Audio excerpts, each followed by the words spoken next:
What's going on, folks? My name's Stephen Wolf, and in today's episode of Lobowerks Art, we're going to be unboxing, assembling, and painting a kit of easy build Primaris Aggressors. I hope you enjoy. Okay, and here we go for the unboxing. Again, we are unboxing the Space Marine Primaris Aggressors. I'll have to double check the price for what these usually cost if you're trying to get them from Citadel's actual... Citadel? No, Games Workshop's actual website. I'll try and have that on screen. That way it's not a big confusion. Mainly, though, we're just going to see what parts come inside and how it fits together. Apparently, this comes with two Primaris Aggressors with Flamestorm gauntlets and an Aggressor Sergeant who also has the same kit. As you can see, I clearly haven't opened this yet. Just got home from a very fun session of a tabletop game, so we're going to be cracking this open to see what sort of fun lies inside. Really great box art, as usual. I'd love to commission the artist that they do the artwork with, but something tells me he's got some pretty high prices considering he does artwork for Games Workshop. Alright, there's a whole mess of fun in here. Let's see, there's also instructions! Fantastic. And bases. Ooh, they're already pre-pegged. Helpful. Alright, so we got pre-pegged bases. 3 of them. Fantastic. Nice 3D instructions. These are going to be pretty darn handy. And by the looks of it... Wait a minute. No? Okay. All 3 of these guys come with basing elements. That's interesting. So one of the pegs is for the foot, and the other peg is for the basing element. Cool. I've never seen that before. That's an interesting touch. And it comes with the cards for the Aggressor Squad, as well as what's suggested to paint them with. Lead Belcher and Agrax Earthshade for the guns, Mephiston Red with more Agrax Earthshade, Abaddon Black with some Macragge Blue over that, and then more Abaddon Black, Balthazar Gold, and Agrax Earthshade for other different armor bits. Okay, we've got the actual figures here. That's definitely a lot of... Aggressor. I'm gonna be stumbling over saying Primaris Aggressors the entire time. Primaris Aggressors. There we go. Now, obviously, because this is an easy build, or as I like to call it, a press fit model kit, you're not going to be getting any sort of customization options, but you are going to be getting all of the parts to definitely make all 3 guys, and we get an Ultramarines sticker sheet. Yeah, that's not going to show up well because of the lighting. There we go. Aha! I do have a better lighting solution on the way. It's probably going to end up in a... it's going to be a while before that better lighting shows up, let's be honest. Yeah, full Ultramarine sticker sheet. Let's get to work. So, relatively early on, I actually made a bit of a mistake. I just started removing parts from the sprue without paying attention to any of the details on the sprue. Something most big army games do is have numbers next to the different parts while they're still attached to the giant rack of plastic. For the instructions, those numbers actually mean something, which is kind of important considering all 3 of the characters in this kit have very unique poses. And since it's a press-fit model kit, not all of the parts are interchangeable. When you actually end up getting to see the final product of the figures at the end of the video, you'll see what I mean. 3 very different poses, 3 very asymmetrical characters. Luckily, I was able to catch myself relatively early on, after having a near-mini panic attack of, I wasn't paying attention, oh no! But I was able to catch my mistake, and after digging through the pile of discarded stuff, I was able to find the instructions and pay attention to them. So guys, pro tip, read the instructions, especially with model kits. So the next thing we have to do is cleaning off any sort of seams, as well as removing any excess plastic on the figure.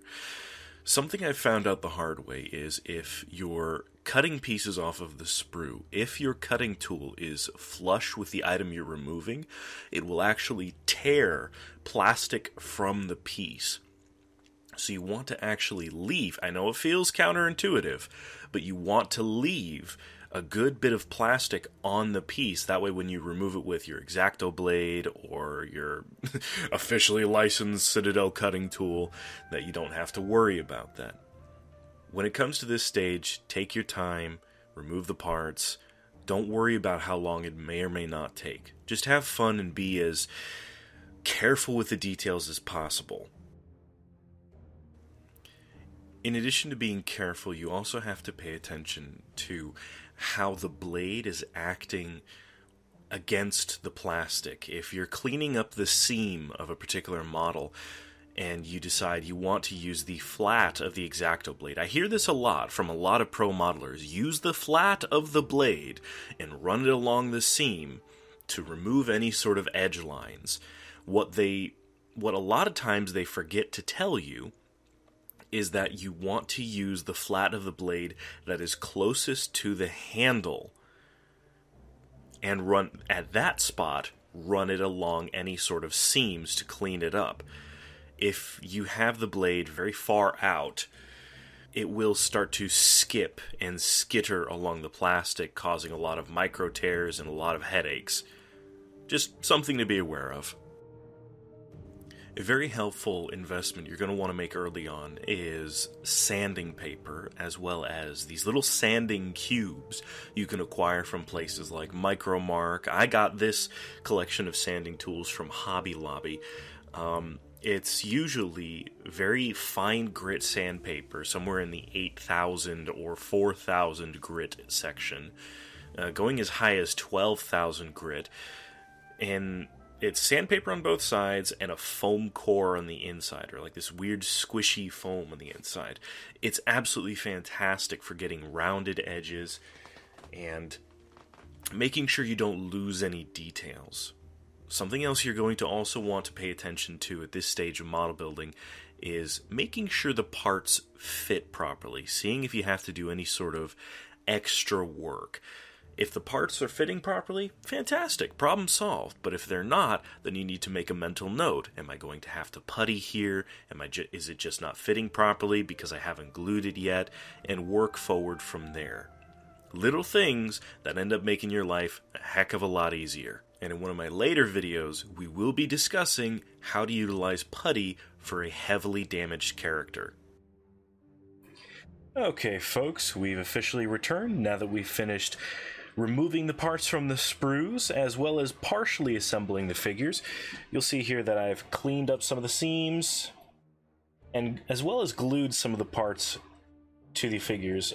Some of the parts I'm leaving off of the figure for very careful reasons. As you can see here with the Aggressor Sergeant, the moment I start putting parts onto the character, let's see, this piece is keyed. So as soon as, oh, one sec, why is this not fitting? There we go.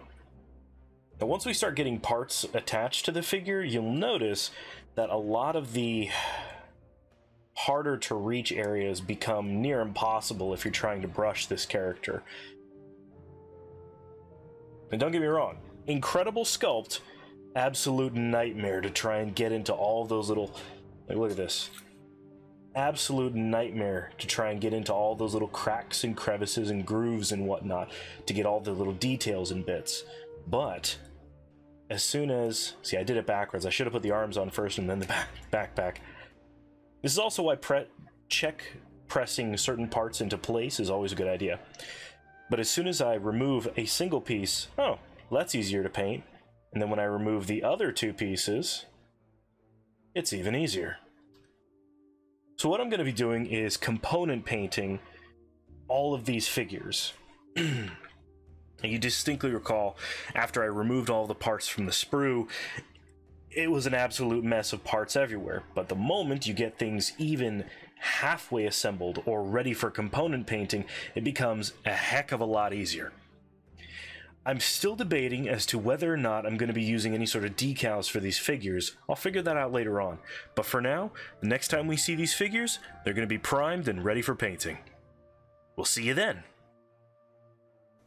Blue tack. Something super handy in a way that you might not expect it. Because I'm going to be using a rattle can to prime these character models, I needed a way that I would be able to prime them without having to hold the figure, because if I'm holding the figure, it could compromise this new base coat of paint. So, a while back, I used the sprue of a kit that I put together. I think it was an Intercessor kit. Regardless, I used a healthy-sized sprue, added some parts to it, removed most of the innards, and away we can go. We attach the figures to the blue tack. The figures are now temporarily attached to the plastic. Now we don't have to worry about any damage to the base coat. We can just put them on there, prime them, and away we go. You can usually get blue tack from places like Hobby Lobby.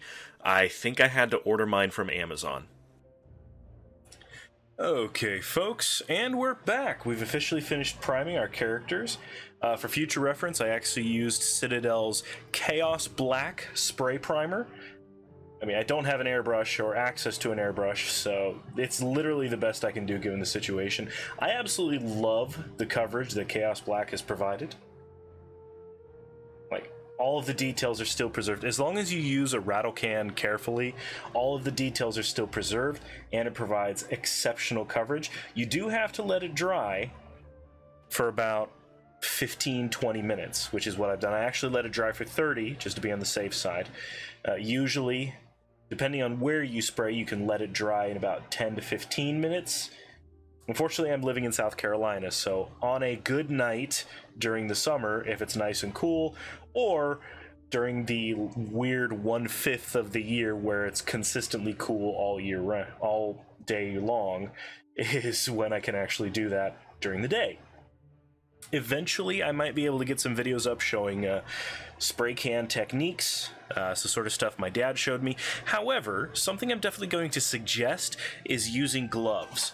So I did show in an earlier clip that I used this sprue as my spray base. You can see like the little shadow aftermaths, the bomb shadows basically of where the figures were when I was spraying.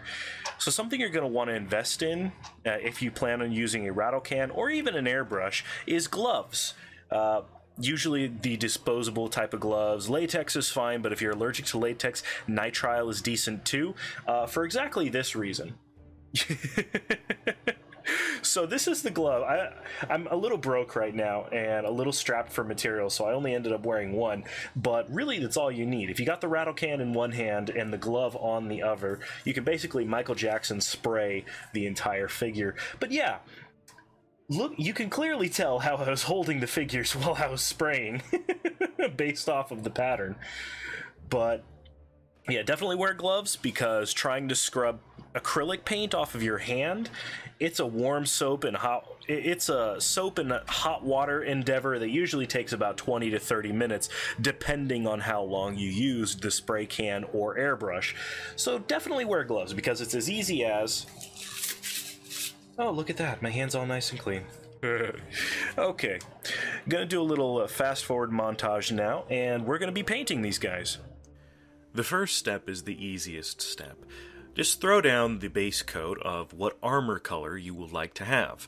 I ended up going with Tamiya's medium blue, XF18, because I wanted the armor to definitely be blue, obviously, because it's one of my favorite colors, but mostly because it's easier to work with a brighter color than it is a darker color. Try to learn from my mistakes. Building down from a bright color is easier than building up from a dark color. That's why I also end up using specific techniques as we progress, such as pin washing and very careful application of scenery paints. And that little flash right there, that tiny little couple of frames of that Space Marine, he was my base character. Unfortunately, I painted him in a different technique, using 2 different shades of blue instead of just 1 shade of blue. So I can't use him as my base example anymore. I need to actually use one of my more recent Space Marines as my Bible character is the best way to describe it. It's always good if you're painting miniatures, especially miniatures for a big army game, to have notes on how you did what. Because if you are mixing paints to try and get specific armors or specific details and stuff, it can escalate way too quickly. Whereas if you're using mostly the stock paint itself and then adding little details here and there, it's very easy to write down, okay, at this stage I did this, at this stage I did that, I did this layer before I did this layer, that way the second layer would show up better. Again, little steps that make going forward with the painting very easier. Believe me, I have always been of the opinion that building miniatures and painting miniatures are two very separate hobbies. So it's important to try and make both of those aspects of model building as fun as possible. The next step I like to do at this point is painting the eyes. I used Corax White for this, and I kept it simple. There are a huge, infinite number of tutorials online saying, if you do these 30 steps, you can get some really cool dynamic eyes. Keep it simple. Just keep it simple. A color that stands out compared to the armor of your characters, and it looks good. Problem solved. You don't have to mess around. The next step is painting brown over areas where eventually I'll be painting gold. Using brown as a base coat, or even certain shades of yellow, lets the gold pop. Just straight up metallic gold over the armor color very rarely looks good. Almost any time you're going to be adding gold to a Space Marine character is usually the chest emblem, details on the weapon, any sort of cool bits hanging off of them, and sometimes, depending on the chapter or depending on the successor chapter, the edges of the shoulder pad. Obviously, you can add gold wherever you feel like it. You could paint the entire figure gold. That's one of the main reasons the Custodes exist. But you get the point. Base coat it brown, base coat the areas you want to eventually be gold, brown, and then move forward from there. Next up, I utilized Corn Red for any and all red details I wanted to put on the characters. My original thought process was, hey, this looks cool, so I went with it. And it was only several years later that I came up with an excuse as to why to paint any of the details red. There are, however, other detail bits on the character that would require red paint, such as the little ropes tied around the torso, and certain Primaris shoulder pads do in fact have a little honor rope on the shoulder pads, or as part of the detail bits. Again, it's one of those little things that you don't have to do it, but certain things look pretty cool that way. Also, I feel like I should mention at this point, if I mention any particular color, feel free to substitute it with your own. If you need a brown, you might be using a Folk Art Burnt Umber or Tamiya XF10 or whatever. It doesn't matter. So long as you feel happy with the paint color, that's all that really matters. Next up, I used a bit of a classic, Abaddon Black, for any of the gaps in the armor where the articulation would be, as well as the pipes on the legs, torso, and miscellaneous weaponry for the aggressors. I like the idea of there being a armored but still flexible aspect to the thing, and usually putting black there and then dry brushing either the armor color or gray, a very light gray, makes it look like it's articulated but light is hitting it. Anytime I've had to paint black on a figure, adding a light shading to the hard edges really makes some of the details pop. Something to remember for the future. Something I actually forgot to mention in that last little clip. It's also good to paint any sort of area where you plan on adding a silver metallic, such as Runefang steel. It's a good idea to paint those areas black as well. Silver over armor color very, very, very rarely looks good. So my usual modus operandi is painting any area I want silver black, that way it pops as well. It's the same sort of thought process behind painting an area brown if I want it gold. Once you get it in the back of your head, it's not going anywhere for a while. Next up, it's using a nice tan color, specifically XF57 buff, for any of the purity seals that are on the characters. In the lore, purity seals are usually bits of parchment that in ancient times were orders passed down from commanders or whatnot as a means to inspire you to glory. But during the timeline of Warhammer 40k, purity seals are excerpts from specific works of scripture that are either important to the Space Marine or they feel gives them a spiritual edge. Most of the time, purity seals are put on important weapons, legendary artifacts, or they're put on pieces of armor that have survived longer than most of the owners. Just a fun little tidbit.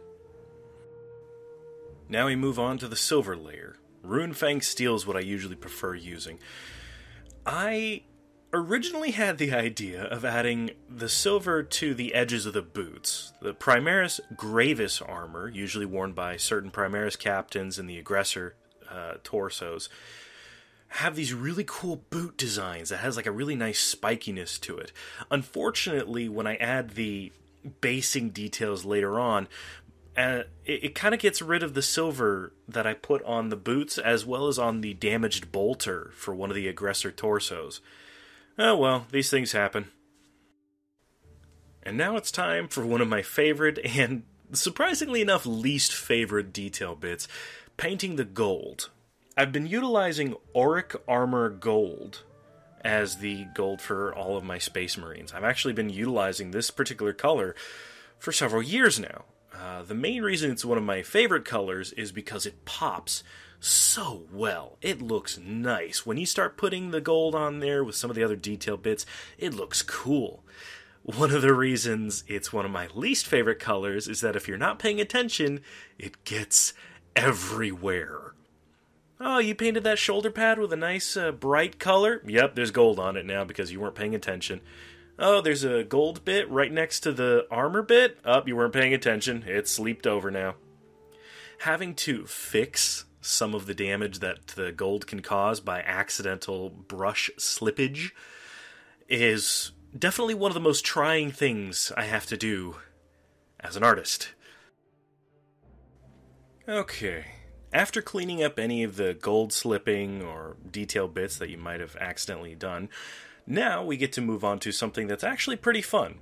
Minor cleanup and gluing the figure together. Anytime you attach those little wooden or metal bits to component paint your figures, by the way, I recommend toothpicks. Do as I say, not as I do. I made the mistake of using little metal tubing as the component part holder. Yeah, I almost take my eye out at one point when a piece gets stuck and I try and scrape it off and it went flying and collided violently with the wall. So don't do that. You'll shoot your eye out! Anyways, back on topic, gluing the parts together. Now, because these are easy to build characters, all of these guys went together really well. Obviously, it would be noticeably easier if I didn't have to worry about the giant pegs everywhere, but because I had pegs, it was easier to line up the tubing with the backpacks or torsos, depending on the character. The two regular aggressors, the tubing connects to the backpack, whereas the sergeant, the tubes are already part of the backpack, and they have to connect to the guns. Which causes a bit of a logistical headache because they didn't line up properly when I was just press fitting it, when I was just checking to see if any of the parts fit together. I actually had to pinch it down, letting the glue dry, and then going back to clean up any of the silver because trying to hold the stuff together damaged some of the paint. Just something to remember in the future. So right about here, I made a interesting decision and then had to fix said interesting decision. I wanted the bases to have, well, basing. I wanted these figures to look professional, as if someone had commissioned them. So I thought, with my highly intelligent brain, hey, you should add Armageddon dust to the bases. And it looked like I had sneezed on the figures, because Armageddon dust is this weird snot puke yellowish green. That does not look good at all. It was just unfortunate. So I ended up having to go back over said puke Armageddon dust with a couple of layers of brown and then brown wash to try and fix what I have done. So hey, cool thing, if you get any of those easy to start painting figure kits that comes with Armageddon dust, you can just paint over it. Aren't acrylics fun? And now for something that ends up taking the figures to the next step, but is also a royal pain to do, the wash layer. I have sort of grown a lot when it comes to painting figures. Originally, I would basically just drown the figure in the wash and then have to deal with the consequences. Lately, I have been pin washing. Pin washing, or pen washing, I'm still not 100% sure about how to pronounce it, is where you take a detail brush and then trace the edges. This gives as much control as possible when it comes to applying the wash in the areas where you want it. You want a little bit on the gold details? No problem. You want a little bit around the edges of the shoulder pad? No problem. It's just a matter of being careful and applying it very delicately. Unfortunately, I actually missed about half of this particular step. I wanted the flamethrowers to look used. Since the guys are on a muddy base, I wanted the flamethrowers to look like they had seen a little bit of action. Some of the tutorials I've found online list like 3 different metallic shades and then a black soot layer. I wanted to keep it simple, so I went with a folk art metallic blue on the guns, specifically the heat shields and some of the barrels, and then just used more Abaddon black as a dry brush, like a soot buildup on the nozzles of the flamethrowers. It ends up looking out pretty cool. One of the last steps we're going to be doing is dry brushing to force lighting. Now, something to remember, we're always interacting with 1:1 scale lighting. However, painting 28 to 32 millimeter figures. Because of that, we need to force lighting effects. What I'm doing here is dry brushing medium buff and then going back with the blue. Dry brushing is a technique of getting as little paint on the brush as possible and then just gently playing around over the armor. It gives a hint of the color that's currently on the brush. If done correctly, it looks slightly dusty, which is pretty good if you're painting like World War II figures during the Africa campaign. But for this situation, I'm using it for a very different technique. After going with the buff color over where I want the lighting to be, I went back with the armor color. That way the tan doesn't like, hey, why is there tan light over this blue figure? The tan is acting as a new base coat for the blue. It's making it look like the blue of the armor is being reflected. It ends up looking really cool once we get it under the camera lights. Okay, for real finally, I needed to finish up the brown wash layer. I wanted the armor to look dirty and muddy, I wanted the base to look dirty and muddy, and that's really all I had to do. Just add enough brown, let it dry, and just make everything look dirty. These guys have been stomping around in combat for a hot minute. Their flamethrowers have been used prodigiously against miscellaneous bad guys of unknown heretical descent, so they need to look like they've been in combat. Afterwards, it's just waiting for the wash to dry, and hey, a big old thumbs up to the audience. Overall, these figures were absolutely fantastic to assemble and paint. I feel like it should be noted, the easy-to-build kit as of the recording of this video is priced very differently than a proper kit of Aggressor squads. Both boxes include 3 figures, however the easy build is $35 and the normal kit is $50. Yeah, even I flinched when I saw that price tag, not gonna lie. That's why I put together a video for the easy build, because I'm not about to drop $50 on a model kit. Obviously, the major discrepancy between the price tags is simply because the full kit includes customization options such as different weapon loadouts, different backpack designs, as well as, if I remember correctly, backpack-mounted missile launchers. A fully kitted out Aggressor squad in the normal kit can really deal some damage, whereas the easy to build Aggressor squad is absolutely a close combat nightmare with those Flamestorm power gauntlets. Now, I would like to point out that I'm in no way affiliated with Games Workshop or Citadel Paints, their proprietary paint system. The only time I'm going to be really hard brown-nosing is if their prices were to drop by like 15-20%. But I'm living in America, so that's not going to happen anytime soon. Overall, I am very happy with the quality of the figures that I got, as well as the tabletop usefulness. I know some people will just build the figures, paint them, and then they're going to be collecting dust for a hot minute. And I know some people in the Warhammer community are not at all thrilled with the Primaris Space Marine line. I'm sort of in the middle ground. I like the figures, I like that they were relatively careful about the lore, and I like how useful they are in the tabletop scenario. I mean, legit, we've got dudes that are almost as sturdy as Terminators, if not as sturdy as Terminators, with dual flamethrower power fist gauntlets. That is awesome! But I digress. I'd like to thank my parents in this video, not only for teaching me how to paint and getting that sort of creative bug involved in my system, but also for helping me out with that really awesome photography that's on both my Facebook page and on this video. Pretty sure I'm also going to be uploading these pictures to Instagram and Twitter, but that's beside the point.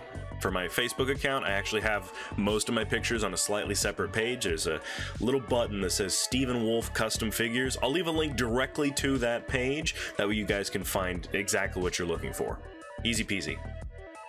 If you enjoyed this video, go ahead and hit the like button, or even better, hit subscribe and ring the bell for notifications. YouTube still hasn't gotten that stuff working right, so every little bit helps. If you'd like to help support the channel, go ahead and check out that Streamlabs donation link down below, and make it a point to read any and all donation comments at the start of my streams. Unfortunately, folks, that's all the time we have for today, so until we meet again, stay classy, Internet.